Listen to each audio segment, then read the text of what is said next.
లక్ష్మణ్ అన్నారు. త్వరలో కాంగ్రెస్ ముక్త భారత్ సాధ్యం కానుందని తెలిపారు.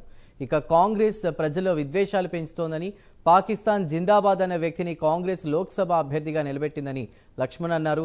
ఇంతకంటే కాంగ్రెస్ దిగజారుడుతనానికి నిదర్శనం ఏముందని లక్ష్మణ్ మండిపడ్డారు. బహిష్కరణకు ఇంతవరకు కాంగ్రెస్ పార్టీ పూనుకోలేదు.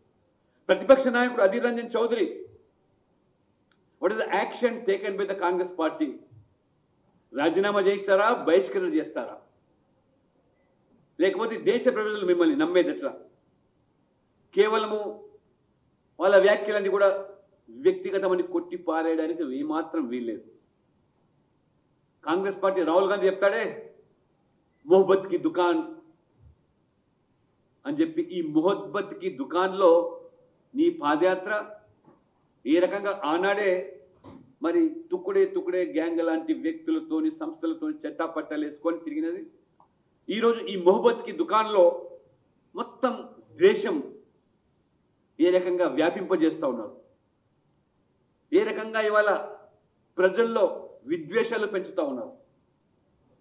ఒక కాంగ్రెస్ ఎంపీ కర్ణాటక ఉప ముఖ్యమంత్రి సోదరుడు సురేష్ వ్యాఖ్యానిస్తాడు, దక్షిణ రాష్ట్రాలన్నిటి కూడా ప్రత్యేక దేశం కావాలి. కాంగ్రెస్ చర్యలు తీసుకోరు, మల్లికార్జున్ ఖర్గే దాన్ని కొట్టివేస్తాడు.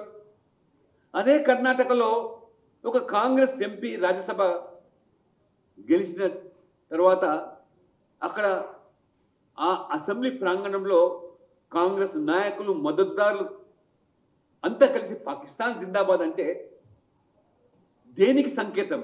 అంటే మీకు పాకిస్తాన్ పట్ల ఉన్నటువంటి గౌరవము,